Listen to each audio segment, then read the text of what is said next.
सुमेश नाम का एक किसान था। उसके पास कुछ खेती करने के लिए जमीन थी और उतनी ही जमीन पर जामुन के पेड़ों का बाग था जो उसके पिता ने बनाया था, जिससे वह अपने घर की जरूरत को पूरा करता था। उसके दो बेटे थे और उसके बड़े बेटे का नाम मदन और छोटे बेटे का नाम रमेश था। जहाँ रमेश बहुत मेहनती और ईमानदार था, वहीं दूसरी तरफ मदन बहुत चालाक और आलसी था। सुमेश की तबीयत ज्यादातर खराब रहती थी, इसलिए वह अपने बड़े बेटे की शादी कर देता है। एक दिन सुमेश की तबीयत इतनी खराब हो गई कि उसकी मृत्यु हो जाती है। सुमेश के मरने के बाद मदन की पत्नी बोलती है, सुनो जी, अब मेरे से काम नहीं किया जाता।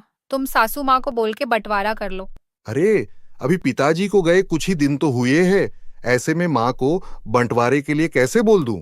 अगर रमेश की शादी हो गई ना, तो माँ जी ना सब चीज उसी को दे देगी। वैसे भी वो उनका लाडला है। यही मौका है, खेत का हिस्सा तुम रख लो और उसको जामुन के लगे पेड़ वाला हिस्सा दे दो। और मदन अपनी बीवी के बातों में आकर अगले दिन अपने माँ के पास जाता है। माँ, मैं चाहता हूँ कि आप रमेश और मेरा बंटवारा कर दो। अरे बेटा, कैसी बातें कर रहा है तू? ये सब तुम दोनों का ही तो है। तुम दोनों मिलजुल कर रह सकते हो। तभी वहां रमेश आ जाता है और उन दोनों को देखकर रमेश बोलता है, क्या हुआ माँ? कुछ नहीं रमेश, मैं कह रहा था अब उन्हें हम दोनों के बीच बंटवारा कर देना चाहिए। तो आपको जैसे ठीक लगता है वैसा कर लीजिए भैया। आप जो करोगे हम सबके भले के लिए ही करोगे। और मदन जमीन के बंटवारे के लिए कागजात बनवा लेता है और सारी जमीन ले लेता है और जामुन के पेड़ रमेश को दे देता है। यह सब देखकर सरला रमेश से बोलती है, बेटा, तेरे भाई ने तेरे साथ धोखा किया है। उसने तुम्हें जामुन वाली जमीन दे दी और खुद खेती करने के लिए बाकी खेत ले लिए। नहीं माँ, भैया ने कम मेहनत वाला काम मुझे दिया है। देखो ना, मुझे तो जामुन के होते ही उन्हें बाजार में बेचना है, पर उन्हें तो खेतों में रात दिन मेहनत करना पड़ेगा। लेकिन रमेश मन ही मन में जानता था कि उसके भाई ने उसके साथ धोखा किया है। लेकिन जब जामुन खत्म हो जाएंगे, तब तू क्या करेगा? लेकिन रमेश अपनी माँ को कोई जवाब नहीं देता और वहां से चला जाता है। दूसरी तरफ पुष्पा और मदन बहुत खुश थे, क्योंकि अब उन्होंने सारी जमीन हथिया ली थी। मदन कुछ जमीन बेचकर अपने लिए अलग घर बना लेता है। देखा, मैं ना कहती तो सारे खेतों का बंटवारा हो जाता और ये हमारा घर भी नहीं बन पाता। लेकिन पुष्पा, पहले तो खेतों में रमेश खेती कर दिया करता था, पर अब तो हमें ही काम करना पड़ेगा। अरे तुम ना बेवकूफ हो। अब रमेश पूरा दिन जामुन के पेड़ों पर क्या करेगा? तुम उससे मजदूरी करवा लिया करना और हम उसे खाने के लिए दे दिया करेंगे। ऐसे में एक मजदूर भी मिल जाएगा। अगले दिन आज जामुन के पेड़ देखकर आता हूँ, क्या पता उन्हें गुड़ाई और खाद की जरूरत हो। यह सोचकर रमेश जामुन के पेड़ देखने जाता है। वहां जाकर वो देखता है कि पेड़ों पर बिल्कुल भी फल नहीं लगे हुए थे। पहले तो मैं यहाँ की सफाई कर देता हूँ। और रमेश पेड़ों के आसपास साफ सफाई कर देता है और सभी पेड़ों को पानी दे देता है। तभी वहां मदन भी आ जाता है। अरे रमेश, क्या कर रहा है? कुछ नहीं भैया, बस थोड़ी साफ सफाई कर रहा था। अरे, मैंने तो यह जमीन तुझे तेरी भलाई के लिए दी है। फल आने पर बेच सकता है और साथ ही मेरे साथ खेतों में काम भी करवा सकता है। हाँ भैया, मैं आपके साथ काम करवा दूंगा। और फिर से मदन लेटकर आराम करने लगता है और रमेश को ही खेतों में काम करना पड़ता है। अब रोज रमेश पहले अपनी जामुन के पेड़ों को पानी देता, फिर मदन की खेतों में काम करता। बेटा, ये क्या कर रहा है? उसके खेतों में तू क्यों काम करने जाता है? माँ, मेरे पास तो कोई खेत है नहीं और जामुन के पेड़ों पर अभी तक कोई फल भी नहीं लगे हैं। दूसरी तरफ पुष्पा और मदन बहुत खुश थे कि उनकी सभी साजिश सफल हो रही थी। कुछ दिनों के बाद खेतों में काम करने के बाद जब रमेश अपनी जामुन के पेड़ों के पास जाता है, तो वहां देखता है कि वहां एक चिड़िया गिरी पड़ी थी। वह उसे उठाता है। अरे, ये तो घायल लग रही है। तो रमेश उसको अपने साथ घर ले जाता है और उसके जख्मों पर दवाई लगता है और उसे खाने के लिए गेहूं के दाने डालता है। अगली सुबह जब वह चिड़िया बिल्कुल ठीक हो जाती है, तो रमेश उसे अपनी जामुन के बगीचे में ले जाता है और वह उड़कर पेड़ पर चली जाती है और बहुत मीठी स्वर में चहचहाने लगाती है। वाह, कितना अच्छा लग रहा है इसकी ये मधुर आवाज सुनकर। और रमेश काम करने के लिए खेतों में चला जाता है। खेतों का काम खत्म करके ही जब रमेश वापस अपने खेत में आता है, अरे ये क्या, इतने सारे जामुन! सुबह तो एक भी जामुन नहीं था। शायद मैंने ही ध्यान नहीं दिया होगा। और रमेश एक टोकरी में जामुन तोड़ कर रखने लगता है। रमेश बाजार में जाकर सभी जामुन बेच देता है और घर के लिए खाने का सामान ले जाता है और घर पहुंचकर वह सारी बात अपनी माँ को बताता है। बेटा, जिनका मन साफ होता है, भगवान उसे कभी बेसहारा नहीं छोड़ता। अगले दिन अरे अभी कल ही तो जामुन तोड़े थे, आज फिर से जामुन कहाँ से आ गए पेड़ पर? तभी वह चिड़िया वहां जाती है और वो चिड़िया एक परी बन जाती है। तुम बहुत अच्छे इंसान हो, इसलिए मैंने इन सभी को जादुई पेड़ बना दिया है। अब इनका जामुन कभी खत्म नहीं होगा। ऐसा बोलकर वह परी अदृश्य हो जाती है और रमेश पेड़ से जामुन तोड़ने लगता है। फिर वह बाजार में जाता है और पूरा दिन जामुन बेचता है और जब शाम को वह आता है तो मदन उससे बोलता है, अरे रमेश, आज काम नहीं करने आया खेत में? क्या हुआ? भैया, अब मैं आपकी खेतों में काम नहीं करूंगा। मैं अब बाजार में जामुन बेचा करूँ। मैं तो तेरे भलाई के लिए बोल रहा हूँ। नहीं, अगर आप मेरी भलाई सोचते तो आप मुझे अपने खेतों में मजदूरी ना करवाते, बल्कि मुझे भी खेतों में हिस्सा देते। ऐसा बोलकर रमेश वहां से चला जाता है। अब रमेश रोज जादुई जामुन के पेड़ों से जामुन तोड़कर बाजार में बेचने के लिए जाने लगा। उसके जामुन बहुत अच्छे और रसीले थे। एक दिन उसके पास एक व्यक्ति आता है। अरे भाई, ये जामुन तो बहुत अच्छे हैं। कहाँ से खरीद के लाए हो इन्हें? आप बताओ, आपको कितनी जामुन चाहिए? मेरा खुद का जामुन का पेड़ है। अगर तुम्हारे पास इतना जामुन है तो तुम सभी मुझे बेच दिया करो। आपको कितने किलो जामुन चाहिए? देखो भाई, मैं एक कंपनी का मालिक हूँ और हम फलों का रस निकालकर बाजार में बेचते हैं, इसलिए हमें फल चाहिए होते हैं। तुम कल से मुझे जामुन बेच दिया करना। उसकी बात सुनकर वह बहुत खुश हो जाता है। अब रमेश रोज बहुत से जामुन तोड़कर कंपनी वालों को बेच देता था और जैसे ही वो जामुन तोड़ता वहां और जामुन उग जाया करते। कुछ ही समय में वो बहुत धनी बन जाता है और वो गांव के लोगों की मदद भी किया करता था। रमेश की सफलता को देखकर मदन को अपने के पर अफसोस होता है कि काश वो अपने भाई के साथ धोखा ना करता तो आज वह भी उसके साथ होता। रामनगर नाम के गांव में गोपी नाम का व्यक्ति रहा करता था। रामनगर में रहने वाले बाकी किसान अपने खेतों में अनाज और सब्जियों की फसलें उगाया करते थे। वहीं गोपी अपनी जमीन पर फलों की खेती किया करता था। गोपी का फलों का बहुत ही सुंदर बगीचा था, जहां उसने बहुत तरह के फल उगाए हुए थे। देखो तो जरा, कितना अच्छा बगीचा लग रहा है। इसे देखकर तो मेरा मन खुश हो जाता है। हर तरफ से फलों की ही खुशबू आ रही है। वाह, आज पके हुए कुछ फल तोड़कर बाजार में बेच कर आता हूँ। गोपी शाम को सारे फल थोड़े थोड़े तोड़ लेता है और उन्हें बाजार में ले जाकर बेच आता है। उसके बदले उसे पैसे मिलते हैं। शाम को गोपी अपने घर आता है। शांति, अरे ओ शांति, ये लो, ये पैसे संभाल कर रख लो। सूरज की अगले महीने की फीस भिजवानी है। क्या इससे सूरज की फीस हो जाएगी? नहीं नहीं, ये तो अभी बहुत कम है, अभी कुछ और समय लगेगा। गोपी का एक बेटा था, सूरज, जो पढ़ाई के लिए गांव से शहर गया हुआ था। अगली सुबह शांति, मैं बगीचे में फल तोड़ने जा रहा हूँ। आज आने में थोड़ी देर हो जाएगी। आज थोड़े ज्यादा फल तोड़ूंगा ताकि जल्दी से पूरे पैसे जमा कर सकूं। वैसे भी हमारे पास अब ज्यादा समय नहीं बचा है। सूरज अगले हफ्ते तक घर आ जाएगा।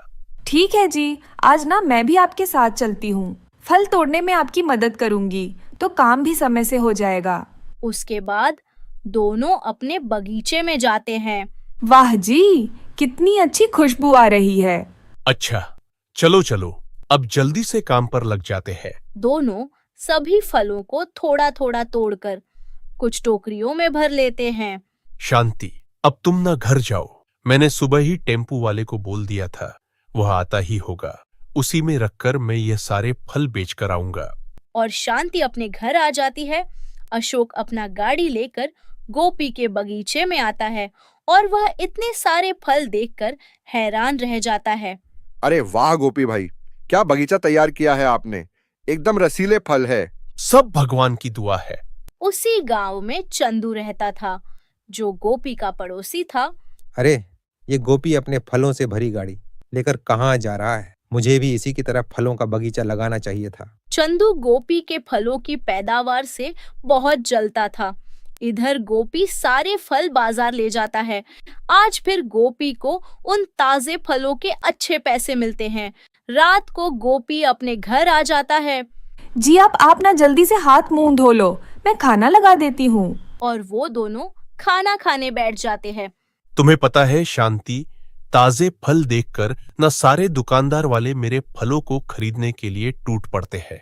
देखना, अब धीरे धीरे सब कुछ ठीक हो जाएगा। दोनों खाना खाकर सो जाते हैं। अगली सुबह दोनों उठते हैं और अपने अपने काम में लग जाते हैं। तभी गांव का सेठ वहां आता है। अरे गोपी, कैसे हो तुम? तुम्हारे बगीचों की चर्चा तो दूर दूर के गांव तक हो रही है। अच्छा सुनो, मेरी बेटी को कल लड़के वाले देखने आ रहे हैं, तो मुझे बहुत सारे ताजे फल चाहिए। हाँ हाँ सेठ जी, मैं आज शाम को ही फल तोड़ लूंगा। आपके आदमी कल सुबह किसी भी समय आकर फल लेकर जा सकते हैं। ऐसा बोलकर सेठ वहां से चला जाता है। गोपी भी बहुत खुश था। आज उसे फलों को लेकर बाजार नहीं जाना था। गोपी अपने बगीचे में जाता है और फल तोड़ने लगता है। ऐसे ही गोपी सारे फलों को एक एक टोकरी में भर लेता है। बस कुछ और आम तोड़ लेता हूँ। उस पेड़ पर अभी सिर्फ 5 आम ही बचे थे। गोपी उन आम को तोड़ने की कोशिश करता है, लेकिन वह आम टूट ही नहीं रहे थे। अरे ये पेड़ पर 5 ही आम है, लेकिन कब से तोड़ने की कोशिश कर रहा हूँ, टूट ही नहीं रहे। लगता है ये आम अभी पके नहीं है, इसीलिए नहीं टूट रहे।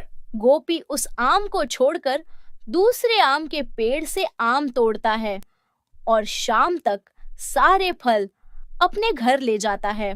ये लो, मैंने सारे फल बाहर वाले कमरे में रखवा दिए हैं। कल सेठ जी के आदमी इन्हें ले जाएंगे। अच्छा, ये तो बहुत अच्छा किया आपने। आज तो आपको बाजार भी नहीं जाना पड़ा। वह दोनों रात को खाना खाते हैं और फिर सो जाते हैं। अगली सुबह जब गोपी उठता है तो वह हैरान रह जाता है। अरे हे भगवान, ये सब क्या हो गया? मेरे सारे फल कहाँ चले गए? अरे क्या हो गया? मुझे लगा आपने सुबह सुबह ही फल सेठ जी के यहाँ भिजवा दिए होंगे। अरे नहीं शांति, हमारे सारे फल चोरी हो गए। मैं तो अभी सोकर उठा हूँ। और वो दोनों बहुत दुखी हो जाते हैं। सेठ जी के आदमी कभी भी आते होंगे। मुझे जल्दी जाकर और फल तोड़ने होंगे। अगर फल कम हुए तो सेठ जी बहुत गुस्सा करेंगे। तभी सेठ का एक आदमी वहां आ जाता है। मुझे माफ कर दो, वो कल शाम को मैं फल। अरे गोपी भाई, यह अपने पैसे पकड़ो। अभी ज्यादा बात करने का समय नहीं है। सेठ जी को आपके भेजे हुए फल बहुत पसंद आए हैं। पूरे घर में आपके भेजे हुए ताजे फलों की खुशबू आ रही है और पूरा घर महक उठा है। यह लो अपने पूरे पैसे। अभी मैं चलता हूं, मुझे बाजार से मिठाइयां भी लेकर जाना है। लेकिन मैंने तो कोई फल भेजे ही नहीं, तो यह कैसे हो सकता है? गोपी को कुछ समझ नहीं आ रहा था कि यह सब क्या हो रहा है। क्या पता सेठ के आदमी रात को खुद ही सारे फल ले गए हों। अरे शांति, तुम भी कमाल कर रही हो। ऐसे बिना बताए वो लोग हमारे घर में कैसे घुस सकते हैं? ऐसे काम तो चोर ही करते हैं ना? मुझे तो कुछ समझ नहीं आ रहा। मैं सेठ जी के पास जाकर उनको सब बता दूंगा कि मैंने कोई फल उनके यहाँ नहीं भेजे। मेरे सारे फल तो चोरी हो गए थे। उस दिन गोपी बगीचे में भी नहीं गया। अगली सुबह शांति, मैं सेठ जी से मिलने जा रहा हूँ। जाने से पहले अपने बगीचे से कुछ फल तोड़कर ले जाऊंगा। जी जैसा आपको सही लगे। गोपी सुबह सुबह अपने बगीचे में जाता है तो कुछ फलों के पौधे टूटे हुए थे और एक आदमी आम के पेड़ को पकड़कर रो रहा था। अरे ये सब क्या हो गया मेरे बगीचे को? चंदू, तुम यहाँ मेरे आम के पेड़ को पकड़कर क्या कर रहे हो? तभी उस आदमी के हाथ उस पेड़ से अपने आप छूट जाते हैं और वो भागकर गोपी के पैरों में गिर जाता है। अरे मुझे माफ कर दो गोपी भाई, आपके बगीचे के फल देखकर मैं लालच में आ गया था। मैंने ही आपके घर से वो सारे फल चुराए थे और अपने घर में छुपाकर रख लिए, पर जब मैंने बाद में देखा तो वहां एक भी फल नहीं था। मुझे कुछ समझ नहीं आया कि सारे फल आखिर कहाँ गए, इसलिए मैं रात को आपके बगीचे को बर्बाद करने यहाँ आया था। लेकिन जैसे ही मैंने इस आम के पेड़ को काटने के लिए से हाथ लगाया तो मेरे हाथ इसके साथ चिपक गए, मानो मुझे किसी ने पकड़ लिया हो। वो तो अब तुम आ गए हो तब जाकर मैं इस पेड़ से अलग हुआ हूँ। मुझे माफ कर दो भाई, आज के बाद मैं ऐसा कभी नहीं करूंगा। अरे, अगर तुम्हें फल चाहिए थे तो तुम मुझसे कह देते, मैं खुद तुम्हें दे देता। लेकिन तुम्हें यह सब करने की क्या जरूरत थी? मुझे माफ कर दो, तुम्हारी खुशी देखी नहीं गई मुझसे, मैं लालच में आ गया था। ठीक है, तुम जाओ यहाँ से। चंदन वहां से चला जाता है और गोपी उस पेड़ को देखने लगता है और उसे हाथ लगाकर देखता है। ये चंदू क्या बोल रहा था? पूरी रात उसके हाथ इस आम से अपने आप कैसे चिपक सकते हैं? कहीं यह पागल वागल तो नहीं हो गया? तभी उस आम के पेड़ से एक आवाज आती है। गोपी, तुम बहुत मेहनती हो। मैं नहीं चाहता तुम्हारी मेहनत कोई और ले जाए, इसलिए उस चंदू को मैंने ही पूरी रात पकड़ रखा था और इसकी चोरी किए हुए सारे फल मैंने ही सेठ के घर भिजवाए थे। यह सब सुनकर गोपी हैरान हो जाता है। अरे, तुम तो हमारी तरह बोल रहे हो। क्योंकि मैं एक जादुई आम हूं और मैं मेहनती किसानों की मदद करता हूं। मेरे होते हुए तुम्हारे साथ कुछ गलत नहीं होगा। तुम्हारा बहुत धन्यवाद जादुई आम के पेड़। इसके बाद गोपी अपने परिवार के साथ हंसी खुशी रहने लगता है। राकेश लगातार अपने खेतों में काम कर रहा था और साथ ही बगल वाले खेत में मुकेश लेटा हुआ था। राकेश को लगातार काम करता देख मुकेश उससे कहता है, अरे राकेश, थोड़ा आराम भी कर लिया कर भाई, कब से काम कर रहा है? आराम करूंगा तो काम कैसे होगा भैया? और वैसे भी ऊपर वाले ने शरीर काम करने के लिए ही तो दिया है। यह है रामनगर गांव का राकेश, जो कि बहुत ही मेहनती और दयालु था। साथ ही वह भगवान की हर रोज पूजा पाठ किया करता था। दूसरी तरफ मुकेश का खेत भी किशोर के बगल में ही था।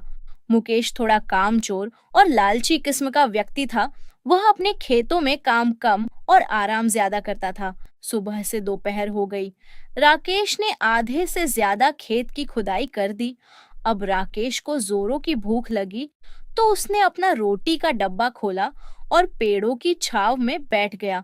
सब्जी की खुशबू से मुकेश जाग गया, आकर बैठ गया।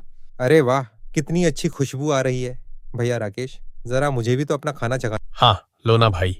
लेकिन देखते ही देखते मुकेश राकेश का सारा खाना खा जाता है और कहता है, मुझे माफ करना राकेश भाई, स्वाद स्वाद में मैं सारा खाना खा गया है। तुम्हारे बारे में तो मैंने सोचा ही नहीं। कोई बात नहीं, कुछ ही देर में मैं घर चला जाऊंगा, फिर वहीं जाकर खाना खा लूंगा। वाह, मजा ही आ गया। इस राकेश को भी बेवकूफ बनाना बहुत ही आसान है।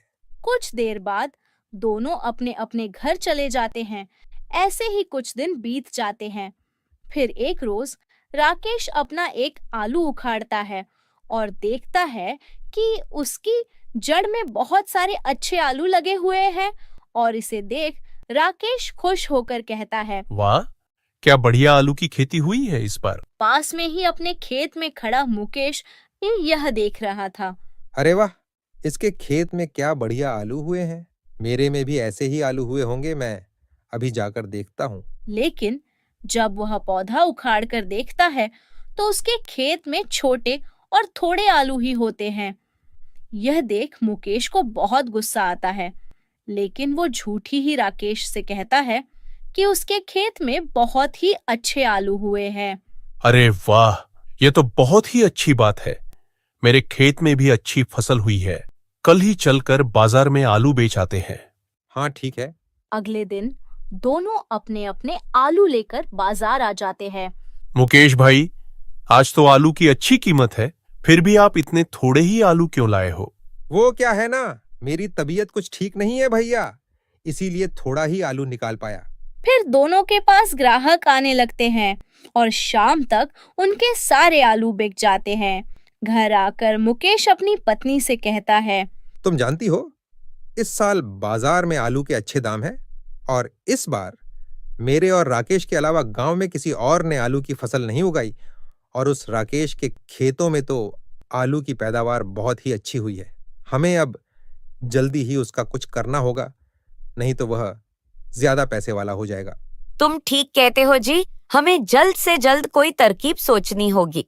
रात को वह दोनों राकेश के खेतों की ओर जाते हैं। वहाँ देखो तो राकेश के खेतों में कितने सारे आलू लगे हुए हैं, वो भी इतने मोटे मोटे। इनको बेचकर तो अच्छी कीमत मिल जाएगी। इस बार हमारे पास पैसे ही पैसे होंगे। चलो चलो अब जल्दी करो, पहले उसके खेत से फिर अपने खेत से सारे आलू निकालने हैं। वो दोनों मिलकर रात में ही सारे आलू निकाल लेते हैं और बोरियों में भरकर सारे आलू को अपने घर ले आते हैं। फिर घर के स्टोर रूम में वह सारे आलू छुपा देते हैं। उधर अगली सुबह राकेश जब अपने खेतों में जाता है तो वहां पर आलू ना पाकर वह खूब रोता है। भगवान, ये क्या हो गया? आखिर किसने मेरे खेतों के सारे आलू निकाल लिए? अब मैं क्या करूंगा? तभी मुकेश भी झूठी दिलासा देने लगता है। अब होनी को कौन टाल सकता है? राकेश, तू परेशान मत हो, सब ठीक हो जाएगा। तुम देखना भाई, जिस किसी ने भी मेरे साथ ऐसा किया है ना, वह कभी खुश नहीं रहेगा। अब मैं तुम्हें क्या ही बताऊं कि मैं कितना खुश हूँ। कुछ दिन बाद अब आप जल्दी जाइए जी और बाजार में जाकर ये आलू बेच आइए। सुना है बाजार में इस आलू की अच्छी कीमत मिल रही है। सुनने में तो ये भी आया कि राकेश भाई ने और आलू लगा दिए हैं। अरे तो कौन सा भी उग जाएंगे? जब तक उसके आलू तैयार होंगे तब तक तो हमारे पास पैसे ही पैसे होंगे।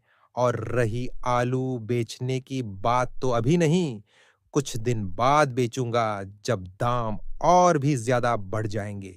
कुछ दिनों बाद जब बाजार में आलू मिलने बंद हो जाते हैं और लोग आलू के लिए परेशान हो जाते हैं। अरे भैया, कितने दिन हो गए बाजार में आलू ही नहीं आ रहे हैं, बताओ। भैया, मेरी बेटी तो कब से कह रही है बाबा आलू के पराठे खाने हैं, लेकिन आलू लाऊ कहाँ से समझ नहीं आ रहा है। मुकेश उनकी यह बात सुन लेता है। देखो भैया, मैं तुम्हें कुछ आलू लाकर दे सकता हूँ, लेकिन वो महंगे मिलेंगे 200 रुपये किलो। कोई नहीं भाई, ले आना, अब खाने तो है ही ना, इसमें इतना सोचना क्या, बस तुम कल ले आना। मुकेश खुशी खुशी घर लौट आता है और अपनी पत्नी को सारी बात बताता है। तुम्हें पता है, आज बाजार में लोग 200 रुपये किलो तक के आलू खरीदने को भी तैयार हैं। मैंने भी कह दिया मैं आलू ले आऊंगा, लेकिन 200 रुपये से नीचे नहीं दूंगा। क्या 200 रुपए किलो आलू? अब तो हमारे भाग खुल गए जी, अब तो हम अमीर हो जाएंगे। चलो चलो, मैं अभी तुम्हें आलू निकाल कर देती हूँ। सीमा जैसे ही दरवाजा खोलती है तो अंदर ढेर सारे बड़े बड़े चूहे होते हैं जो बड़े मजे से आलू को खा रहे होते हैं। अरे चूहा कहाँ से आ गए? हे भगवान, मेरे सारे आलू खा लिया इन चूहों ने, अब मैं क्या करूंगा?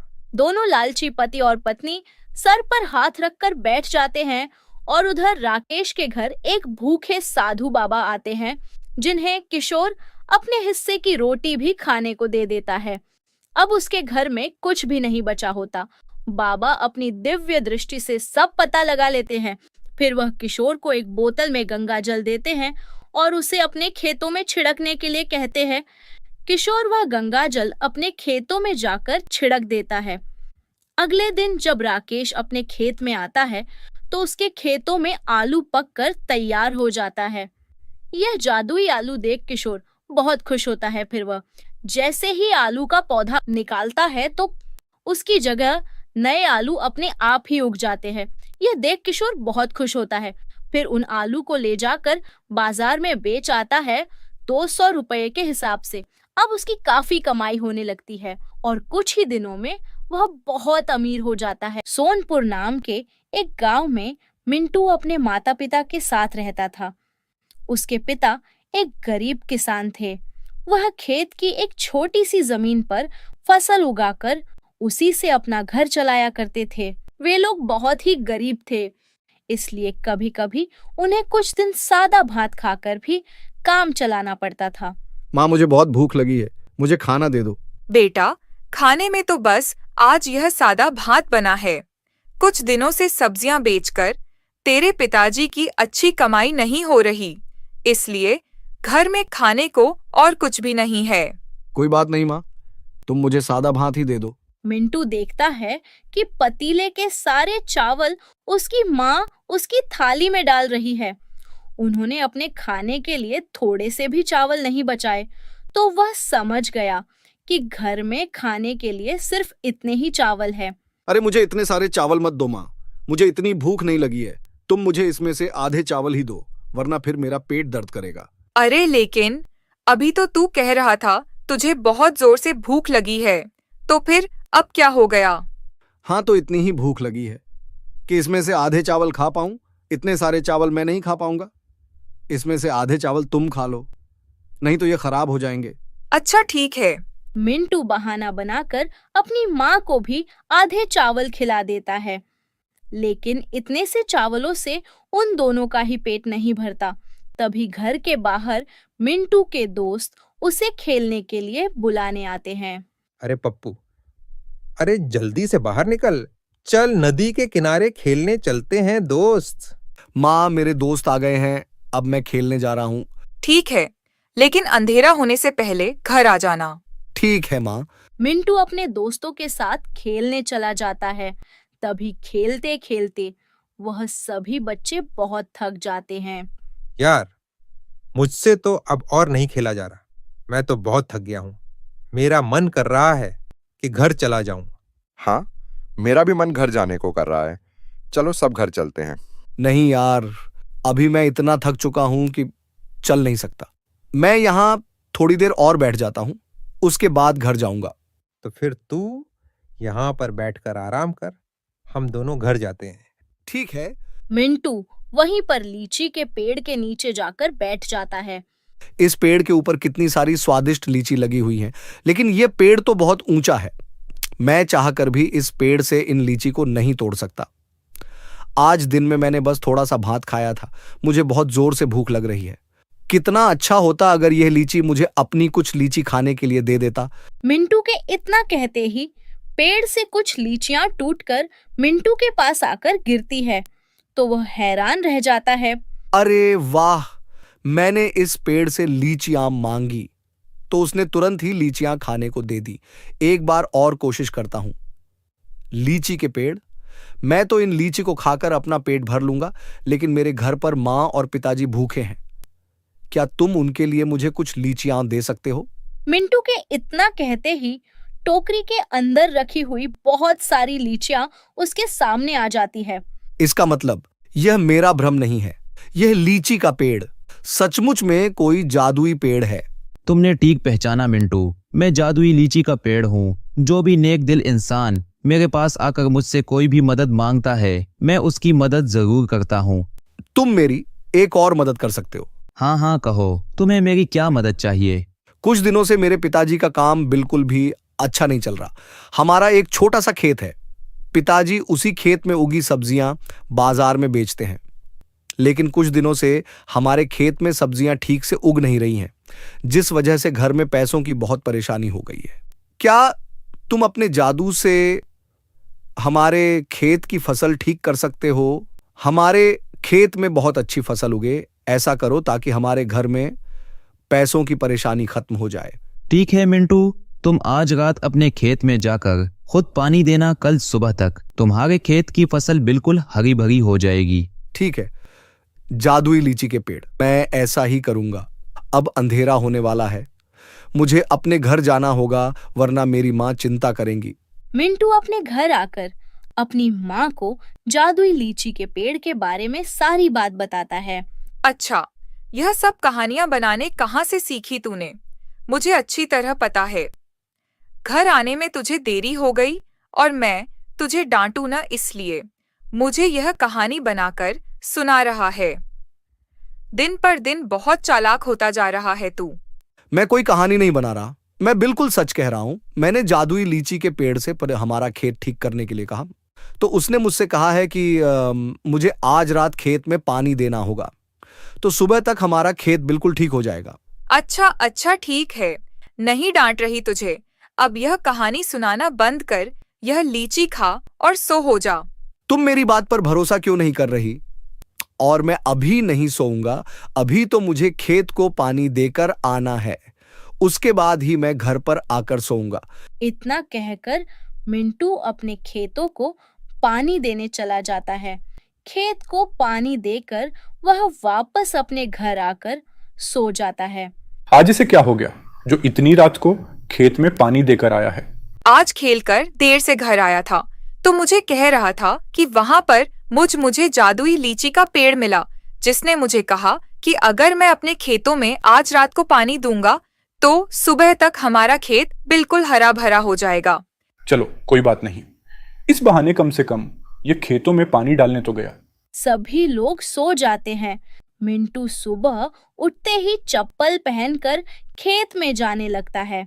तभी उसकी माँ उसे टोकते हुए कहती है, अरे ओ साहब जी, सुबह सुबह कहाँ चल दिए? कम से कम अपना मुंह तो धो लो। नहीं माँ, मैं बाद में अपना मुंह धो लूंगा, पहले मैं अपने खेत को जाकर देखूंगा। यह लड़का भी ना। मिंटू जल्दी से भागा भागा अपने खेत को जाकर देखता है तो सचमुच उसका खेत ताजा सब्जियों से हरा भरा हुआ रहता है। वह अपने खेत को इस तरह देखकर बहुत खुश हो जाता है। वह दौड़ता हुआ जल्द से अपने घर वापस आता है। माँ पिताजी, जल्दी से खेत में चलिए, हमारा खेत ठीक हो गया। हमारे खेत में बहुत सारी सब्जियां हो गई हैं। क्या ये तू हमसे कोई मजाक तो नहीं कर रहा ना मिंटू? नहीं पिताजी, अगर आपको मुझ पर यकीन नहीं है तो मेरे साथ चलकर देखिए। इस बार मिंटू के माता पिता उसकी बात मानकर उसके साथ खेत की ओर जाते हैं। जब वह अपने हरे भरे खेत को देखते हैं तो उन्हें भी अपनी आंखों पर यकीन नहीं होता। अनीता, हमारा खेत तो सचमुच बिल्कुल हरा भरा हो गया। हाँ जी, इसका मतलब कल रात को ये बिल्कुल सच कह रहा था। हाँ माँ, उस जादुई लीची के पेड़ ने तो कमाल कर दिया। मैं आज इन ताजा सब्जियों में से जादुई लीची के पेड़ के लिए अच्छी सी सब्जी बनाऊंगी। तू उसके लिए मेरे हाथ की बनी रोटी सब्जी लेकर जाना और कहना तुमने हमारी मदद की, इसलिए माँ ने तुम्हारे लिए रोटी सब्जी बनाकर भेजी है। ठीक है माँ, मैं ले जाऊंगा। मिंटू के पिताजी खेत से सब्जियां तोड़कर बाजार में सब्जियां बेचने चले जाते हैं और मिंटू की माँ जादुई लीची के पेड़ के लिए सब्जी और रोटी बनाकर तैयार करती है। मिंटू उन्हें लेकर जादुई लीची के पेड़ के पास जाता है। जादुई लीची के पेड़, मैं तुम्हारा धन्यवाद करने आया हूँ। तुमने कल कहा था ना कि अपने खेत को जाकर पानी देना, तो सुबह तक तुम्हारा खेत बिल्कुल ठीक हो जाएगा। मैंने बिल्कुल वैसा ही किया। तुम्हारे जादू से अब हमारा खेत बिल्कुल ठीक हो गया। ये तो बहुत अच्छी बात है चिंटू, मैं तुम्हारे लिए बहुत खुश हूँ। ये सब तो तुम्हारी ही मदद से हुआ है। तुम्हें पता है, आज मेरी माँ ने तुम्हारे लिए रोटी सब्जी बनाकर भेजी है। उन्होंने बहुत प्यार से तुम्हारे लिए खाना बनाया है। तुम इसे खाओगे ना? मिंटू की यह बात सुनकर जादुई लीची की आंखों में आंसू आ जाते हैं। अरे तुम्हें क्या हुआ? तुम इस तरह से रो क्यों रहे हो? अगर तुम्हें खाना पसंद नहीं आया तो कोई बात नहीं, लेकिन कम से कम तुम रो मत। नहीं मिंटू, दरअसल तुम्हारी माँ ने मेरे लिए खाना बनाकर भेजा, इसीलिए मैं भावुक हो गया। आज तक मैंने न जाने कितने जरूरतमंद लोगों की मदद की, लेकिन उनमें से कोई भी कभी मेरा धन्यवाद करने के लिए नहीं आया। मगर तुम्हारी माँ ने मेरे लिए अपने हाथों से खाना बनाकर भेजा। उनका इतना प्यार देखकर मेरी आंखें भर आई हैं। तुम्हें पता है, जब मैं जादुई फलों की दुनिया में रहता था तब मेरी माँ भी मुझे अपने हाथों से खाना खिलाती थी। लेकिन जब मैं बड़ा हुआ तो मुझे पृथ्वी लोक पर जरूरतमंद लोगों की मदद करने के लिए भेज दिया गया। उस दिन के बाद से मैंने कभी इस तरह से खाना नहीं खाया। तुम्हारी माँ ने मेरे लिए खाना बनाकर जो भेजा है, मुझे अपनी माँ की याद दिलाई है। इससे मुझे मेरी माँ की याद आ गई है। मुझे तुम्हारी यह बात सुनकर बहुत दुख हो रहा है। तो तुम यहाँ पर अकेले रहते हो? तुम्हारा तो यहाँ पर मन भी नहीं लगता होगा ना? हाँ मिंटू, मेरा यहाँ बिल्कुल भी मन नहीं लगता। मैं भी चाहता हूँ कि मेरा परिवार हो। तो फिर तुम हमारे साथ मेरे घर चलो, वहां मैं हर रोज तुम्हारे साथ खेलूंगा और माँ अपने हाथों से खाना बनाकर रोज तुम्हें खिलाएंगे। फिर तुम्हें कभी किसी की कमी महसूस नहीं होगी। क्या तुम सच कह रहे हो? हाँ, तुम मेरे साथ मेरे घर चलो। लेकिन मैं तुम्हें अपने घर लेकर कैसे जाऊं? तुम तो बहुत बड़े हो।